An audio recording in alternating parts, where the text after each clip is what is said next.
G'day everyone and welcome to another wonderful episode of the Joey Wiggle Experience. It's great to have you all back listening once again. And the guest that we have on today, the name many people may not recognize, but you'll definitely recognize the roles he's played, particularly if you were a kid in the early to mid 2000s watching Channel 9 at like 9 o'clock in the morning. One show would come on in particular with two characters, and their names would be Max and Millie. And the guy we have on today was the costume performer. He was pretty much the guy behind the costume for Max. E-I-E-I-O. Please welcome to the podcast, the wonderful Mr. Tim Major. G'day, Tim. Hey, Joey, how you going today, man? Yeah, it's good to have you finally. I mean, we've been planning this for about a month, but yeah, I'm glad we're finally, able to talk face to face. Oh, absolutely, man. I think it's been more than that. I think it was like end of last year we started messaging. Oh yeah, end of life. Yeah, that's right. It's been. I think the longest discussion with a guest to try and book a date. No, that's totally fine. We've all been busy, and I've had a bunch of interesting guests on the show, and I'm excited to hear that you've watched the show before.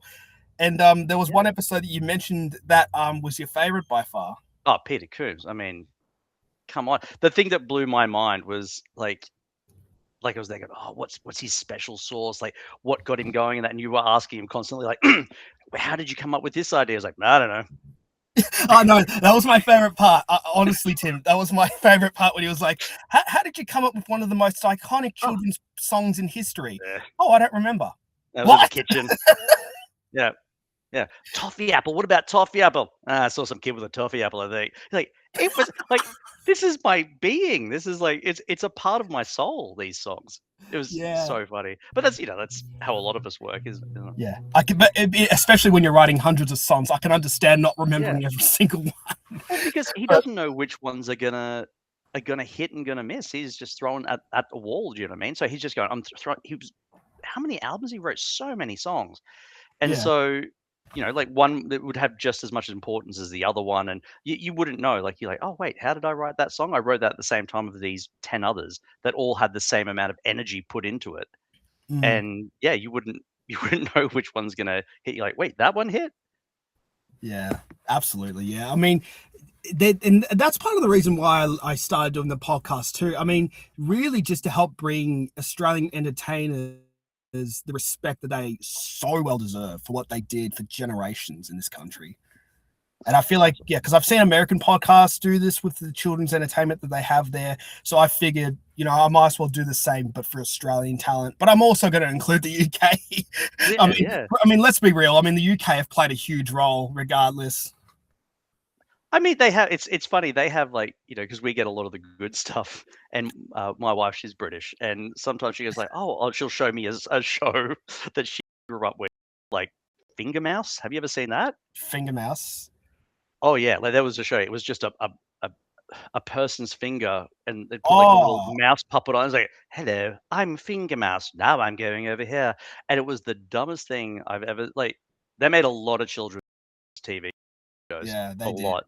And I think there's like a high standard as well. Like I can tell that when they make their shows, like they're pretty much whatever Sesame Street would be, they're the complete opposite of that. They're not like I can understand not wanting to make shows that like that. It's kind of like overstimulating. You don't like. Yeah, I can understand that. So the ones I'm trying to think like because in my generation, the ones that we got a lot of when it came to British were a lot of those shorts like Super Ted and things like that. I think was Trapdoor, was that British? Trapdoor would have been British as well. Yeah, that's that in the 80s. Such good songs too. For me, growing up, but for me it would be Soup Opera, like Super Opera. Oh my gosh, easily. Wow, I love those little 10-minute. So iconic. It wasn't even an Australian show. It was from France. What about? Yeah, it was a French show. Was Babar? I mean, that's obviously French. Babar's American. I think Canadian. Oh, really? Yeah. Canada. You know what? Canada did a fair bit of shows too. I'm surprised that I think we got more shows from Canada than we did from America. Really? I think in a way, yeah, because Canada made some high quality children's programming as well. not as much as the UK, but yeah, they still had a fair share. I was going to say, what sort of is there anything sort of that's going to seem like a legacy show these days? But obviously, Bluey is going to. Bluey, yeah, no, Bluey will 100%. And also, I saw a clip. I don't know if you've seen it. It's a clip of Bluey collaborating with Mickey Mouse, and it's been going viral right now. And it's like, and also the characters just appeared at Disneyland with Bingo, and it's like That's that. amazing. It's the biggest thing that Australia's ever produced. Seriously, like it's the biggest thing to come out of Australia now. It goes to show, and it hits on that sort of like I'd love to hear your opinion on it. That when we lean into being ourselves, being genuine and honesty, and sometimes we think that that won't really hit around the world because we do have our own sort of culture and things going on here and personalities I think that other people won't understand. But when we really do that well, I literally got a message this morning from a friend in New York who just had a kid, and somehow she's been living under a rock, but she just went, "Have you heard this show called Bluey? Oh my God, I cried the other day." And I was like, yeah, it's, and like you go back to like, say, Round the Twist, my wife, when she was in England, was watching that as a kid. Yeah, I mean, Round the Twist, and I've mentioned before we started the interview, when they make the history books in Australia, if they talk about Australian culture like 50 years from now, they're going to definitely mention that. Like, that show's going to make it 100%. Like, it's because it's made such an impact. And also, the theme song's so iconic, and the stories are just unbelievably surreal. Like, I mean, that's what I was talking about with Miss Patricia Edgar a couple of weeks ago, who was the the founder of the Australian Children's Television Foundation, which created the program, and was the executive producer. But basically, it was kind of like, it almost should have been a cartoon when you think about it. I mean, it would have been a cartoon today, 100%. But it's just, the stories feel surreal, and there's a lot of stuff they definitely wouldn't let on TV today if it was made today. No, like I always had this, like I can still, I don't know, it's burnt in my head, the image of like the melting clocks. Yeah. And was it someone got old really? They were getting old really, really quick. Oh no, they were cloning themselves, weren't they? They were able to create another version of themselves. It was like a Black Mirror for children. Yeah. It was so like good on Patricia. Like it would have been like to read a script like that, and it's a risk.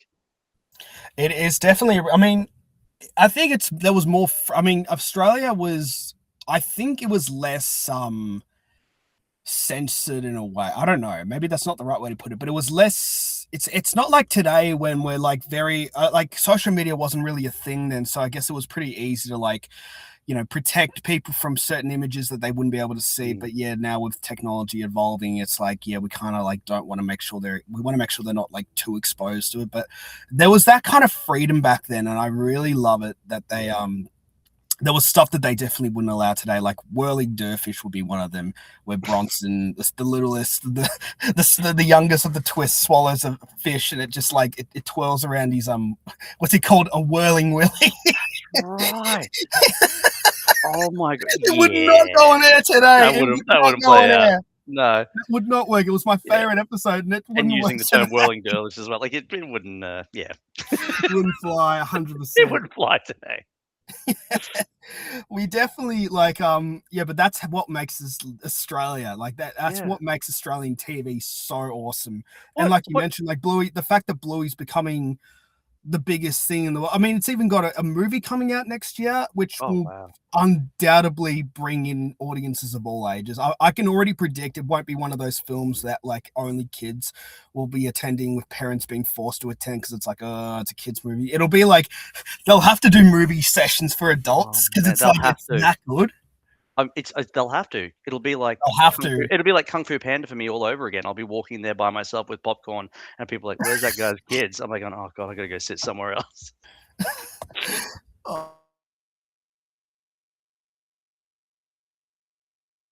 Man, it's just what channel was that? It was I think it was on channel. They started on channel 7. Right. It was on a commercial TV. The ABC picked it up shortly afterwards, and then it was aired on the ABC. Wow. But the ABC, ideally, if you're a kids entertainer or if you're trying to pitch a children's show, ideally you want to get it on the ABC because that's where like all the best of the children's entertainment shows are. Yeah, 100%. But also, Channel 9 got pretty close. I mean, they had High Five. And also New McDonald's Farm. Look at you. Thank you. It was a lot of fun. It was a Yeah. lot of fun.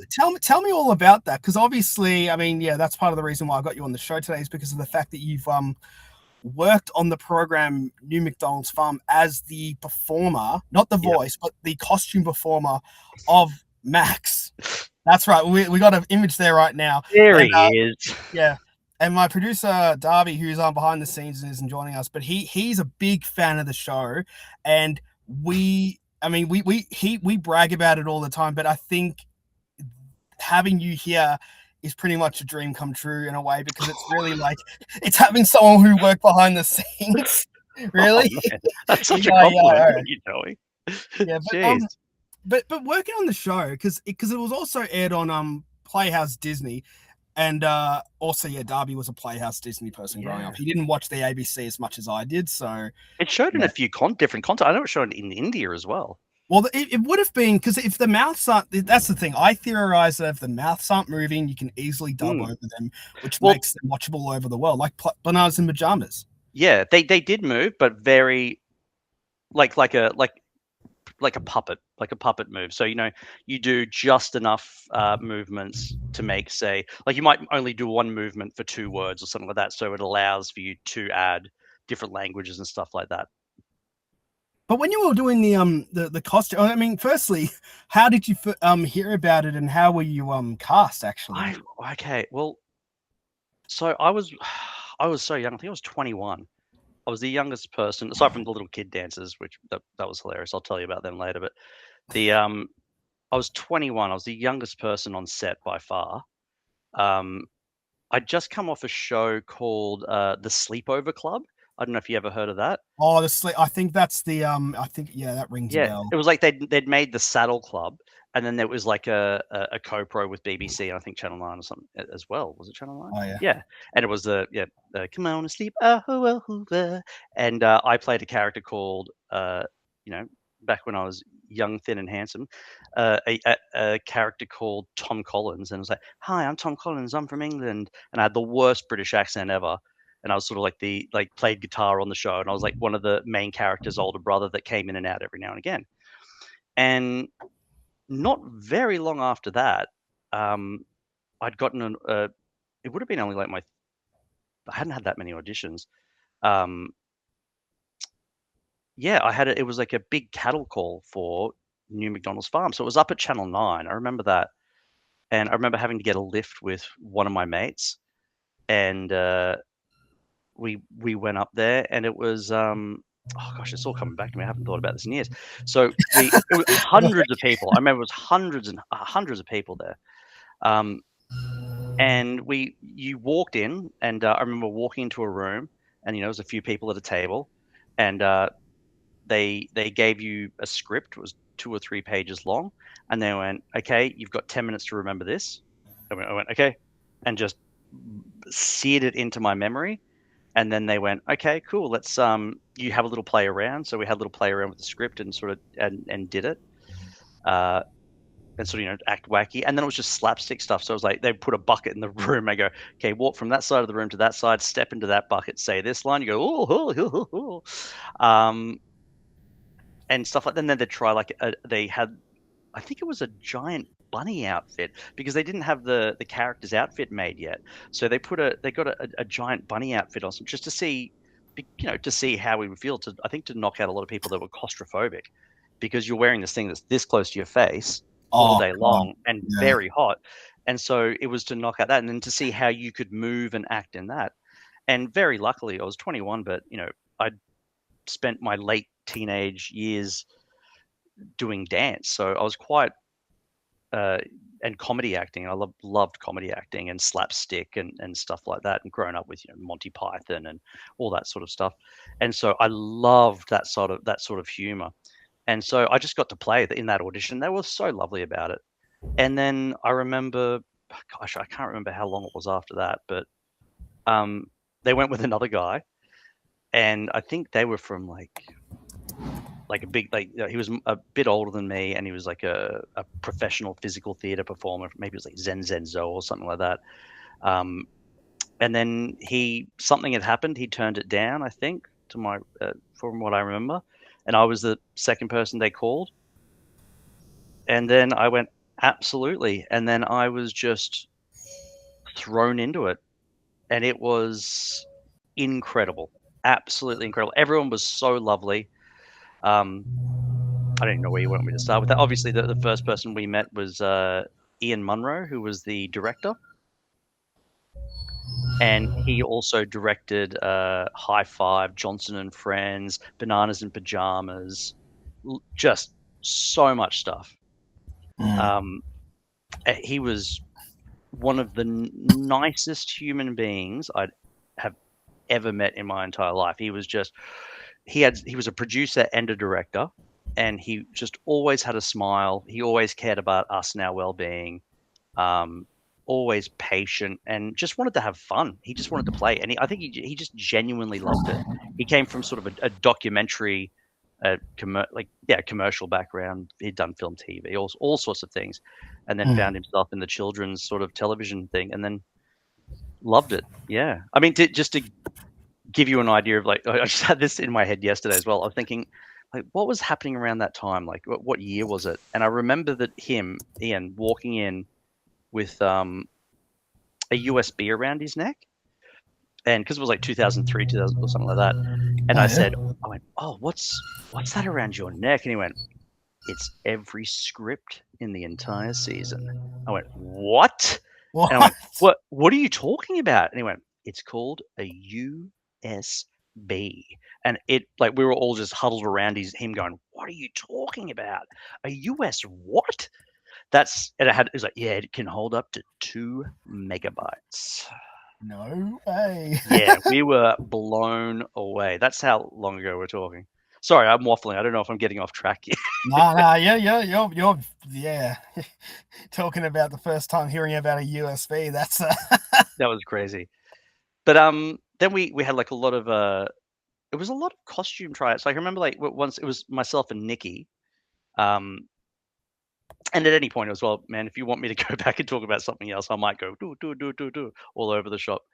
Uh, Nikki Payton, who played Millie, yep.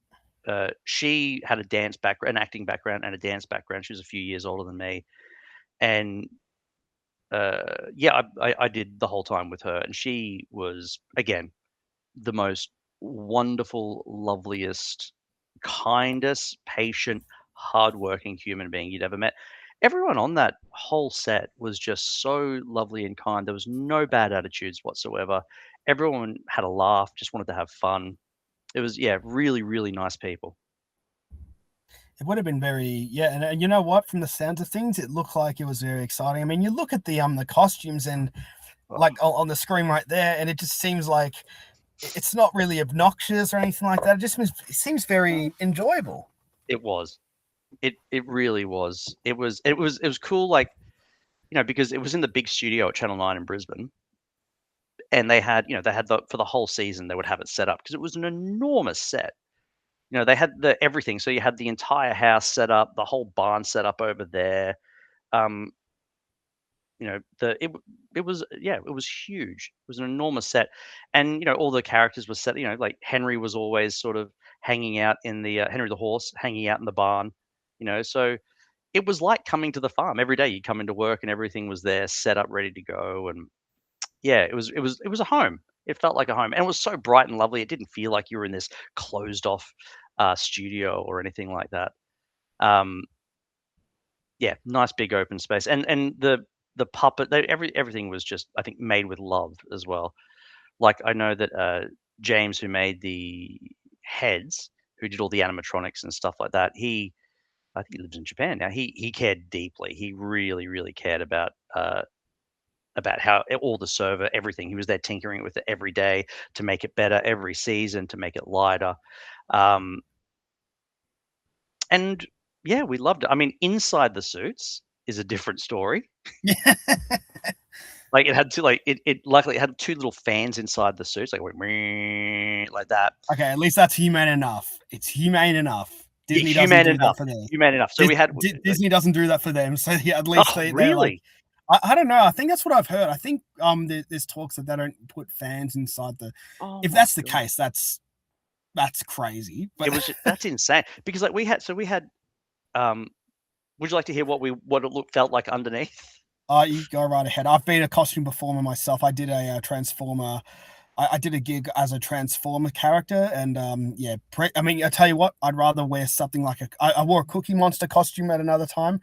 I would Yeah. prefer that than wearing something that's pressing against my nose, or it feels like I'm, Oh like you yeah. mentioned, claustrophobic. Because it really just, it does feel like that. Like you're not suffocating, but it feels like you can't really do anything.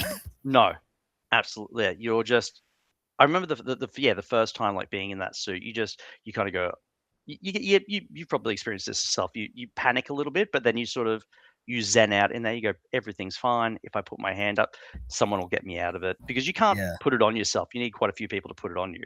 Mm. Because all the different parts and the way that the head's strapped down and stuff like that. And the head itself is because there's all the servos and things like that for the eyes and mouth. It's a few kilos all pressed down on one spot of your head. It's quite heavy. Um, and you had like two little fans and stuff like that. I remember underneath it it was like a white cat suit, so a one piece white cat suit, and we had to wear they had a deep freezer filled with freeze gel vests. So like these vests that we would put on that would freeze made of gel to keep us cool underneath there because it was Queensland. It was so hot, and they had to pump those ACs, and you would just be sweating. All the movement and the dancing. There was a lot of slapstick and falling over and stuff like that. And then in between takes, we would sit down, and then they would give us a tube, and like it would blow. An air compressor would blow air through the mouth just to sort of keep us cool. Mm. I hope they evolve. You know what? I mean, because we see people wearing cosplay costumes and fursuits and all Wow. that kind of sort of stuff. I'm hoping that they evolve into I don't know how much they would cost, but I would always make sure I have a fan in there. Yeah, absolutely. 100%, But I because mean, it's yeah, like if I'm on yeah, stage and if I'm performing for a long period of time and I'm doing meet and greets, it's like yeah. Well, it was I think because we had rehearsals in the afternoon that were always for the next day, but it was at least a 6 hour day of shooting. So every day in that costume for 6 hours, 6 7 hours, because they were like 10 12 hour days or something. Yeah, it was, but again, like I said, it was everyone was there to take care of us. So if there was a moment you're like, I'm not feeling well in there, or it's a bit too hot, or something like that, they would just go, "Yep, get them out of it. Go have 5 minutes. Go 10 minutes, whatever you need." Like oh yeah. everyone was so careful about. There was not one moment where anyone was like, you know, eat some cement and harden up or anything like that. Ever, never, never, ever, ever. Everyone was so lovely. Yeah. So that That's was really aside from that part. So I've just told you the most horrible part of it was the heat and being uncomfortable inside the set, inside the costume. Everything else was gravy and wonderful. But the positive thing about it is that, like, even what you mentioned is that if it got to the point where you would feel like dehydrated or just like you need to take a breather or something like that, or you feel like you're suffocating in the thing, or you're getting scared, claustrophobic, Yeah, all that kind of stuff, etc., etc., they were still supportive of it. It's like yeah. that is probably the most supportive environment that we've heard so far on this show. Oh, it was like maybe I'm remembering it with rose-colored glasses, but no, everyone and I've been on sets where it's been nothing like that. I've been on sets where I've been so sick, they've propped me up and I've been like, whoa, and they've gone and action, and I've gone blah blah blah blah blah blah blah. They go cut, and then they've set up coats for me to fall onto and have my fever dream, and then pull me Yeah. back up to do another thing. And so they were never like that. They were just, I think, because a lot of them, they all had families as well. I'm not saying that the other shoots didn't, but they all had families, and especially Ian, and that he was, he really cared. He cared about the people on set, and I remember him saying that to me as well when I was very young, uh, and I think I should have taken a lot of his advice on because he was much older. But that sort of, he would say when we were younger that the idea of fame and pushing through for art and that it's like, yeah, it's okay, but what the job really is hanging out with these people all day. And what really matters is the respect of your peers. So this idea of pushing yourself too hard for art, or going, I want to be a real artist, or I want to be this, is like, it's realistically, like, look around you. The job is spending time with these people. Like, what we Mm. watch is this much. And so it was a very respectful, strangely, for 23 years ago as well, it was a very respectful set. And it's do you still keep in touch with many of the, I mean, because you mentioned, because it was a respectful set, do you manage to still keep in touch with anyone who worked on the program? I have literally just about a couple of months ago found Ian's email. So I'm going to give him in the next couple of weeks actually an email and try to get back in contact with him. Nikki, Maybe get him on the show. I don't know. He sounds really nice. He's one of he's those people. so He's one of those wonderful. people, because we have, when we talk about people working at the ABC, we always hear the stories of like, oh, this individual is like this, and it's like Oh. they tried to get this cancelled and all that stuff. But Ian sounds like one of those dudes who's like, yeah, genuine. Oh, he was so and his stories were so cool as well. Like talking, one of my favorites was listening about like Johnson and Friends, and like saying that because the set was it was a child's bedroom, but it was the size of a studio, like it was huge, right? And he was saying that you'd be up in the bio box, and that you'd be looking at the monitors, and you'd be like just like looking across, and like your brain just thinks that it is a child's bedroom, but then again that now and again you see a normal person walk across the screen, and your brain go, wait, what? Because there'd just be this little man like walking under a bed. What's that man doing here? Wait, there's a little person walking under a bed, like because the bed was a meter and a half, 2 meters high. It was enormous, And he goes, you just flip out every time you saw a regular sized person walk on there. And he was he also was the one that came up with things like the hot water bottle, and so he came up with a lot of the characters because he would find them under his daughter's bed, and you go, wait a minute, that hot water bottle could be like someone funny like that, and yeah, he came up with a lot of those characters. I'll definitely try get in touch with him and let him know. Yeah, no, definitely. I mean, because I don't know if you're familiar with this other person too. Joseph Marshall. He's a founder of Silbert Records, and he is a preserver and archivist. So he's been like working alongside these composers of the shows to Wow. to gain the music rights to re-release them as well. And he's been doing I think he's one of the hardest working people when it like in the community when it comes to like finding all of these masters. Like he gets all the masters and everything, and he remasters, he makes them all high definition, and yeah, he does like a bunch of VHS conversions, and yeah, he's been just preserving all of these wonderful shows, even shows that I remember watching as a 5-year-old and then just didn't hear again for like another 20 years. It's like he's one of those guys that's like he's really digging deep. He's made it a career. It's crazy. That's And I great, think because that's some of these things just disappear, off the yeah, face no, of the earth. that's what scares me, and that's why, you know what? Another reason why I'm doing the podcast, we don't want to ever forget these shows. That's awesome. That's wonderful, Joey. Thank As you so long as much, there's man. breath in my body. And you forget how much music was made. Like I was just thinking, oh, it's just the theme. I went, no, there was a song every week on this show. E-I-E-I-O. Yeah, but every single week we had to do a song and a dance number for an episode. But Like you didn't there have was to a do this. Oh, you had to do the dance bit, but they I had to do the dance bit. oh, okay. Yeah, and I said I was a You bit got of a they got the dancer in easy high bit. school, but like Nikki was a dancer. I was a bit of a dancer, but I was not at the level. Like you had all these every Friday afternoon we would do the dance part, right? And we would learn the dance part and then film it. And you would have like all these little kids that came in from the dance school, and on screen they look like regular, ordinary, lovely, happy little kids, but in real life they are some of the greatest child dancers you'll ever meet in your life.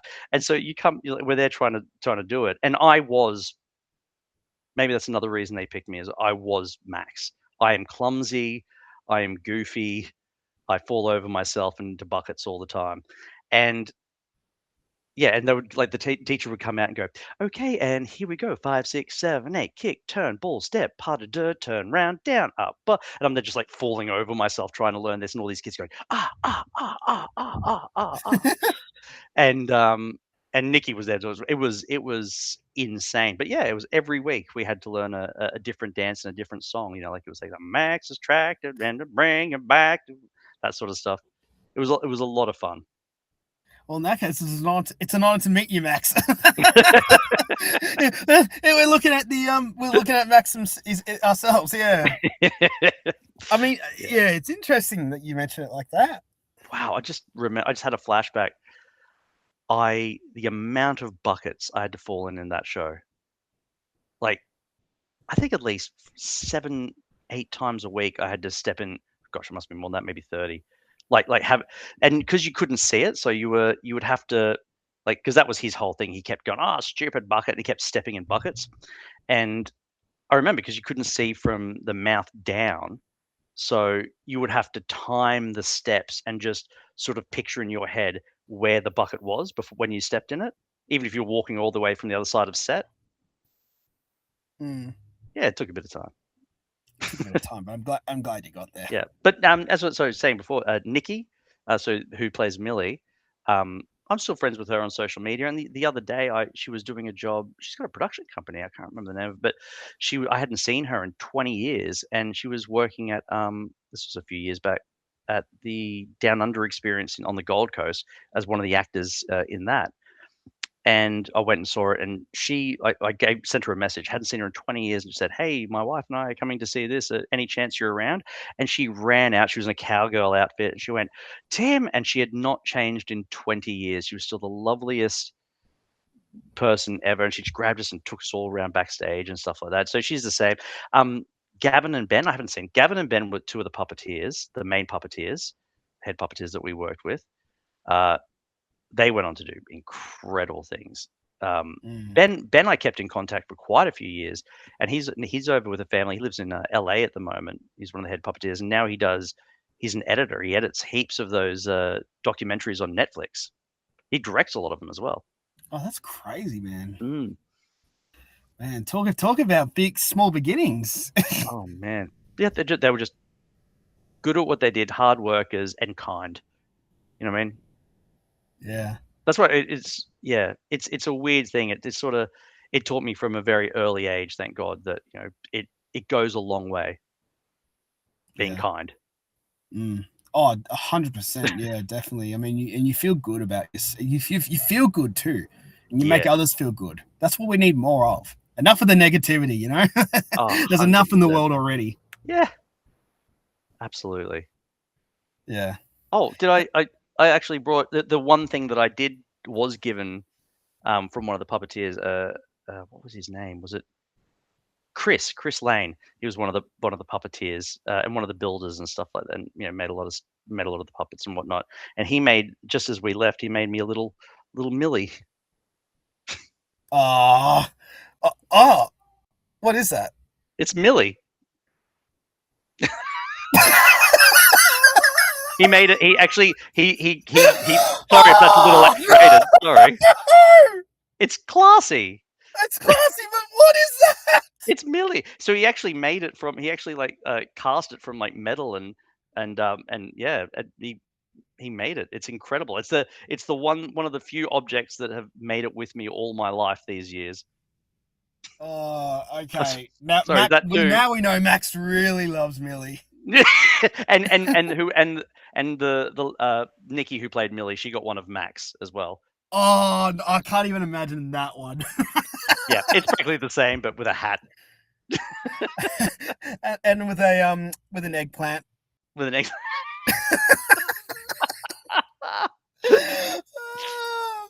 Oh, man. See, you know what? I mean, ideally, kids aren't going to watch this because they don't have any idea what these characters and shows are. That's why I always aim for the older guests too, like Peter Coombe and Mike Jackson. Patricia Edgar, she's in her 80s now.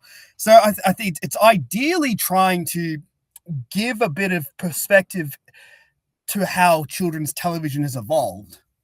Yeah, absolutely. But oh god, that was so funny. Oh my god, that was not what I was expecting. Oh, sorry.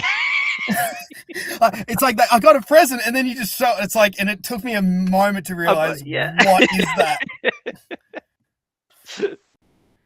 That is. It was very cool because you don't, unless you've got kids and stuff like that. These things you don't know if it affects people. You don't know if people watch it.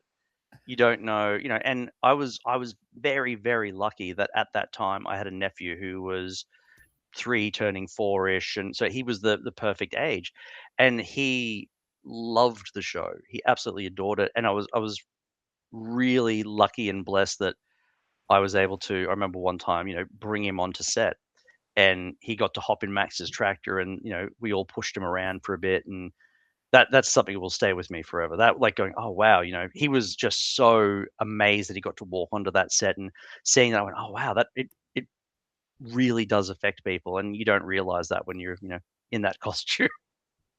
Yeah, when you're in the yeah, Yeah, exactly. I had some other versions of that that didn't work out well, where a lot of people would bring their kids to set, and they would time it just as I was taking my head off. Uh, Didn't go too well. You see this 3-year-old going, oh, it's Max McDonald, and I was there going, and then they'd take this head off, and then it was just me with my head down like that, sweaty, going, as they took the head off, and then the look on their face going like that, and just oh start no. crying because they were just like going, "There's a man inside. Is there a man in me?" Like they would just start flipping out. Is there a hairy, oh, sweaty man inside me? is there oh my god. You know what? That's really why kids get terrified when they see people Yeah, take off the heads. It's like, yeah. is there one in me? It's like, what does my head? Yeah. It's so frightening. Yeah. Yeah. Oh man, I've got oh, what was I gonna say next? Oh yeah, so my producer Darby, he's just asked a couple of questions Oh. and I thought I'd bring it up to you. So he's asking what your favorite farmyard friend is. Percy the pig, Daisy the cow, Henry the horse, or whatever you remember. Oh, that's a real Dash the He's Duck. he's a fan of the show. I didn't watch it as much. I remember watching it, but Oh, that's he's a so lovely. diehard. He is a Really? diehard. Yeah. Oh, but that really actually touches me. Thank you. That's so nice to hear. Um, oh, okay, okay, okay. I'm not gonna spend too much time there. I'm gonna say, Percy. Percy, Percy. because I loved I think it was Gavin that did the voice for it, and he had and it was all, those ones were, the heads were remote control, but those ones were just like triggers. So they would put them in place, and then they would go and hide behind. They'd do the trigger, and he would do the voiceover later, but he would do the voice in the room as we were doing it as well. And Percy, just because as a character, he's so cheeky, you know. Yeah. And I think Max and him can kind of, they're both little greedy, a little silly, a little, you know what I mean? Like there's I and me myself as well. Percy might be my spirit animal. So I The, would say Percy, and just the noise that he would make, like Gavin would make that noise on set as well. Like, like there's this like yeah. real. I think It was so expressive. The voice. the funny thing about it is whenever I go to a farm, I call the animals by their names from the show. Like, oh, there's, Daisy the cow or Percy the pig. That's, I guess, the impact that the show has sort of had on me. It's one of those. I honestly don't know why the show's like. Well, it is pretty popular, but I don't know why. Like, there's some people Oh, who aren't really fans of the show, but it's so how iconic. I how love the old were show. you, Darby, when it came out? Oh, I would have been. Well, I was born in 2003, so when was the show airing? Around about that time. Yeah, So around that time. 2004, 2005. I Yeah, was. yeah, It yeah, would have yeah. been. It probably was one of the first shows I ever watched, to be honest, aside from the Wiggles. Oh my God, that's so cool. But he missed out on ABC, so I'm sorry, I can't forgive Darby for that. He missed out on one of the best free-to-air experiences in his life. I know, But but he no, but he well, did but then watch I the wouldn't have Wiggles, so gotten these thank God. compliments. So Yeah. Yeah. Do you? I know. At least hey, at least you're fine. I would be interested to know. Do you get many people like recognizing you and coming up to you and saying, "Oh, you were the character performer on"? well, no, because there was no. I'm sure I they mean, can I see had a through the few. costume. I Well, can't yeah, that's find a them good anymore. point. They got stolen or lost. Were old photos of me on the set. I think Nikki might still have some, but they'd all been stolen. But But like no obviously, fans yeah, of I the was in the show. head. So Yeah. it's that weird thing where every now and again, because no one would ever recognize me for obvious reasons. Um, somewhat like maybe once a year, someone will say either something about New McDonald's farm, or it'll come up or something, or someone will have a poster. Oh, do any of you Gen Zs remember this from your thing or whatever? And I'll be like, oh, that was me, and they'll and people that have known me for a while as well. Some people have known me for a while. They go, what? Oh, yeah, that was me in the suit. They go, no, it wasn't. I go, yeah, and because it just doesn't come up.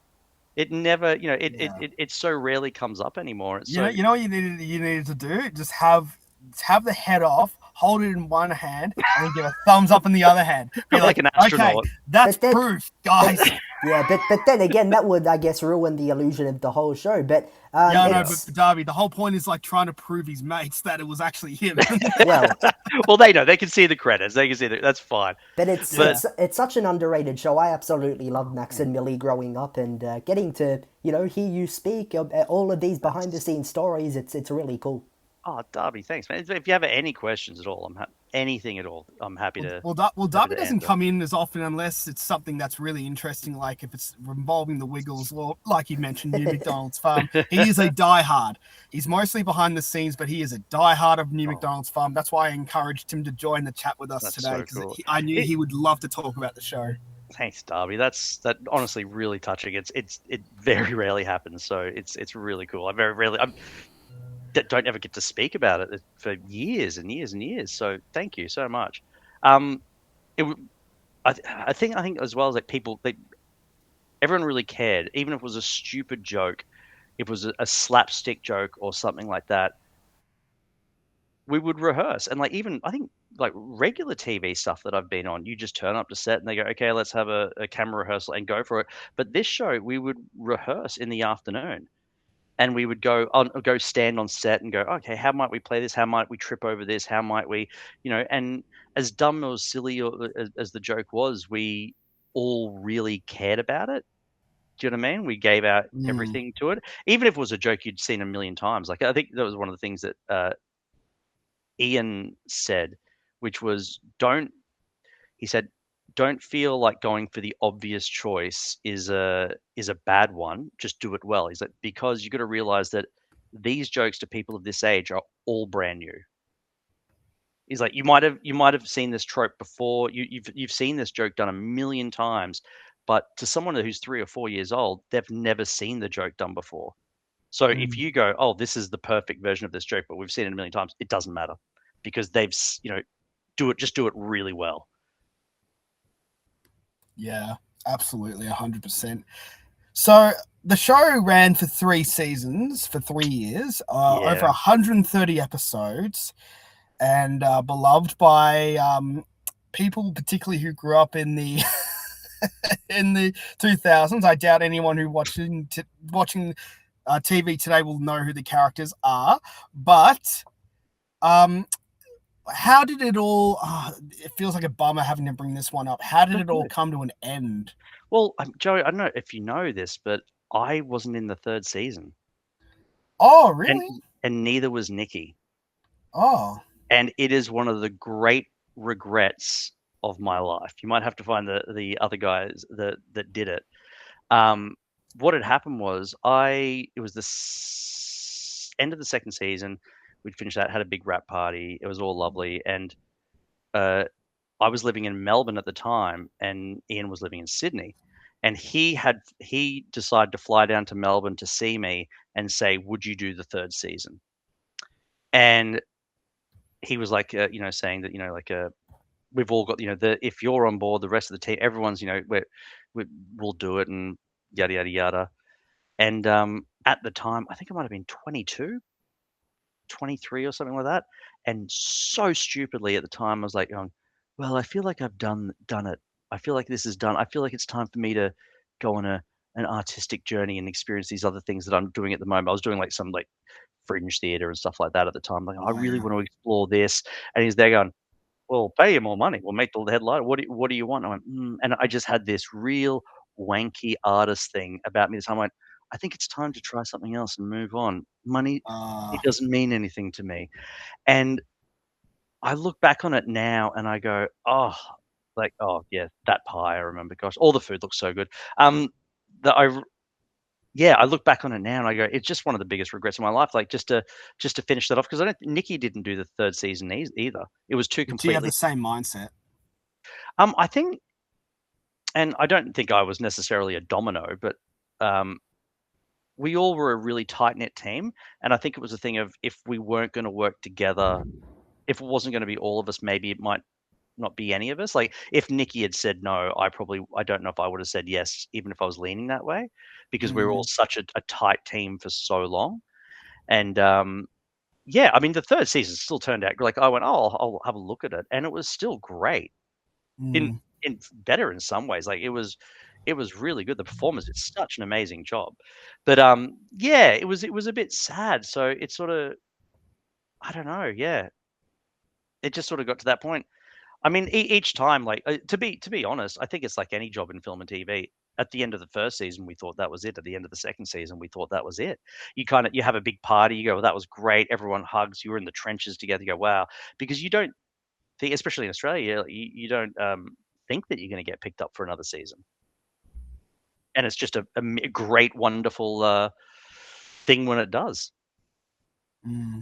Yeah.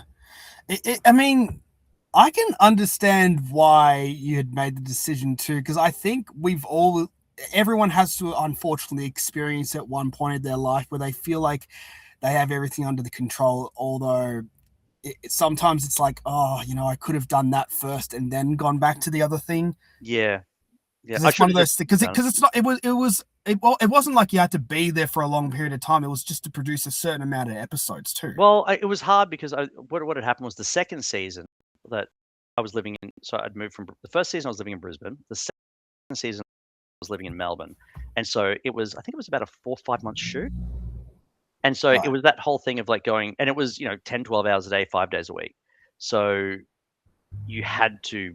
It was, you go, cool, I've got to put my whole life on stop for 4 or 5 months. You've got to move for 4 or 5 months. You've got to find a place to live. You've got to, do you know what I mean? So it was a lot. It was a lot. Like I think I hadn't been in Melbourne that long when it was coming up to the third season. Like, yeah. And I remember the second season I went, gosh, okay. So I had to rent out the apartment I was living at in my room, and then I had to leave the job I was at the time and go, okay, cool, I'll do this for 4 months. You come back, then you have to find another job and then get back into it. So it's that putting your whole life on pause. So it was a pretty big decision to do it. But I wish I had, just because I wish I'd been able to keep that. Instead, I'd done the whole thing, if that makes sense. Yeah. You know what I mean? But I think financially as well, if you're in a situation where you're struggling financially, I mean, a wise option would be going for something, even if you wanted to do the other thing. It's like if you were in financial trouble, it's like ideally most people would want to do the one that pays well. But at the same time, if you're not enjoying it and if it's affecting your mental health, then you got to really think about whether or not it's a good idea to go back and do it. I mean, some people are unfortunately in that situation where they have no choice because they feel like they need to be able, because at the end of the day, you need to support yourself. Yeah. I think it was it was I think I was comfortable enough. I wasn't like when I was in Melbourne. So if I'd been like on, oh no, I have no job or anything like that, I think that I would have been gone, yeah, cool, I'll just go back and do it. And at the time I hadn't, I didn't know the industry well enough to go, well, you go where the work is. That's what you do. I mean, you figure it out and you go where the work is.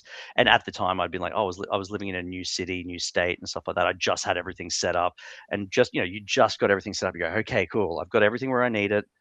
Here we go. And then someone's like, oh, do you want to rip your life up? And but now I would do it in a heartbeat. It'd be great. Well, that's interesting that you mention it like that. It's interesting that you mention it like that. Well, I mean, we're nearly at the end of the episode, but I was going to say, before we wrap up, I would love to know, because you mentioned that you still keep in touch with a couple of the people who worked on the show. Would we, Darby's asked me this, so I'm going to ask you this. Yeah. Is there any chance at all of a reunion? Like, do you still know where the costumes are and all that stuff? Oh my God, a reunion. No idea. A reunion would be insane. No idea. I mean, I could always, I'd be happy to do a dig around, find some emails and that, and put it out there. That'd be awesome. I am 100% positive that, people who were born around 2003, 2004 in Australia would have absolutely loved this show, and it would mean a lot to a lot of people. I'm sure, if maybe, who knows, you never know, if a reunion could maybe happen. I know we've had reunions for the Wiggles, and the Hooly Doolies are thinking Holy about, I think, Doolies, doing there's a been talks reunion. about one with the Holy Doolies, if you know Oh, who I they mean, are. I'd just love to be able to see all those people again. That'd be so cool. Yeah. I mean, we'd I have to think, do it at a time where I think is okay with people in America as well. I think a few people live overseas now. yeah. Even tonight, it's the 20th anniversary special of Hannah Montana, for crying out loud. So What? all of these big TV shows that shaped the 2000s are around 20 years old and having anniversary. So it's really an ideal time for. Where did the time go, Darby? Yes, but Where did no, the time go? New MacDonald's So, Farm. It was like a fantasy. You're little and you're just watching that TV show, and it's just so iconic. Like the New MacDonald's Farm sign. It's just like a colorful and bright, colorful world, and all the Max and Millie and the animals are there, and it's all happening. it was very And the cool. tractor and everything. It was very cool, and it was it was very cheeky environment as well. Like all the people who worked on set and stuff, like the sound guy. I remember. Yeah, because we had like like this exactly like this headset. We had this underneath the outfit, so we could talk to the people, the directors, and everyone up in the box, and like you would be able to get directions and all that sort of thing. So everyone had headsets. We all talked to each other, and things would the sound guy who was a real larrikin. And anytime anyone would make when you accidentally make a silly laugh, like you go, huh, like that, and he would record everything. And if anyone ever got a little bit too serious, like I remember one time I said, I got it. I don't know why. I was just getting a bit like, this is serious, guys. It's about blah blah. And then you'd hear over the speakers, and he'd play your laugh back to you. He was just waiting. He took little snippets of any sound that anyone made because he was so like he was like doing all the sound and stuff like that, but he just had a lot of time on his hands, and he would just do that and just wait. It would just wait. It was very very funny. Oh, Yeah, man. don't go to the toilet with your mic on. That's what I Oh my god! Wait, was there an incident like that? Yes, but very kindly, all he did was he played the flush. He didn't like when I came back into the studio. He just played the flushing noise. He just saved that part. So he was still polite and still cared about people. He wouldn't want to embarrass us too heavily. But he went, oh man, okay, I'm going to save the flush bit. It was pretty funny. Yeah. Oh man, I wish we had more time to really talk about it. I'd love to have it. I mean, honestly, we need a reunion. I reckon we definitely got to. Even if we don't get all the costumes back and stuff, we got to have some kind of reunion because it'll be. You know what? We're living in a time now where everyone's getting back together. It's crazy. That's awesome. And that's great. We are living in that time now. It's crazy. Yeah. And that's another question I had, and I think you were just about to say something. After the series ended, like all the costumes from like all of the animatronics, all the costumes, do you have any idea what happened to them? None. No idea. Yeah. Absolutely none. Unless someone's set up I don't know, some eccentric billionaires set it up in his barn or something like that. I would imagine too, because it was like a Channel 9 produced production, it would, I don't know, would they like look after all of that or I think so. Maybe it's in mothballs or stuff like that. I know that a lot of the sets would have been broken down. Yeah. Like I remember when we took over that set, there was a kids science show that was that had just been in there, and I remember like walking past all the dumpsters and just seeing, I didn't know at the time, hundreds of thousands of dollars of beakers and things like that just in the garbage because they went, yeah, cool, show's done. Psh. I think though, I think the puppets and stuff like that, like they would either be mothballed or someone would have them because they meant a lot. They went through a lot, so they must exist somewhere. They would have to. I'd be really curious to know what's happened to them now. I think people. I mean, what's crazy, and I know we will wrap up soon. Sorry, I was going to say, there's people out there in the community. I swear, if any of these entertainers think that no one's ever going to remember these things again, I beg to differ. There are people out there who are such diehards they are willing to recreate anything that they possibly could of these programs and shows and mascots and costumes and everything, etc. Like there are people who are diehards. I mean, maybe that's just the TISM community, really. but honestly, they are so dedicated, and huge respect to them because they want to help bring these things back into the spotlight. Like I've literally just been saying to Darby, because there's rumors of a Hooly Doolies reunion at the moment, because I got in contact and spoke with one of the dudes who voiced Russell. I don't know if you're familiar with the characters of the Hooly Doolies and stuff, because that was just another obscure kids group in the 90s, 2000s, but they haven't performed together in over 20 years, and I'm trying to help. I'm in talks with one of the actors and costume people to try and make it a reality, to get all the original guys back together and just talk about it and all that stuff. Well, I think you don't, like, at the time, and like even now, like you do the job, and it's not like a TV series or a movie or something like that. You don't show your face. You don't go out there and do a press tour or anything like that. You do the show, you hope it works, and then it's done, and then you watch it on TV, and then you don't really hear anything about it. And so it's so cool that you're doing this, Joe, because and Darby, because like I go, oh well, who would really care? But then I go, well, you know what? When I still carry Ship to Shore, Round the Twist, all those old Captain Planet, Tintin, like all these things, like they still mean so much to me, even as an adult. And I go, oh wow, I guess you forget that what you have done might have impacted someone like yourself, Darby. So it's really great that you're making this, and I'm really touched to hear all of this. Thank you so much. Yeah, no worries, man. I'm really glad to have brought out all these wonderful memories, and we hope to have more of them very, very soon. We definitely have to get you back on if anything develops. Anytime. For sure. Anytime, man. It was a great chat. I'd love to chat more and more about it, but unfortunately that's all the time we have for today's episode. So thank you so much, Tim, for kindly taking the time to finally chat with us face to face. And if there's any questions from any of your viewers or anything like that, because we rushed through it, if there are any burning questions, feel free to send them through to me and I can answer them.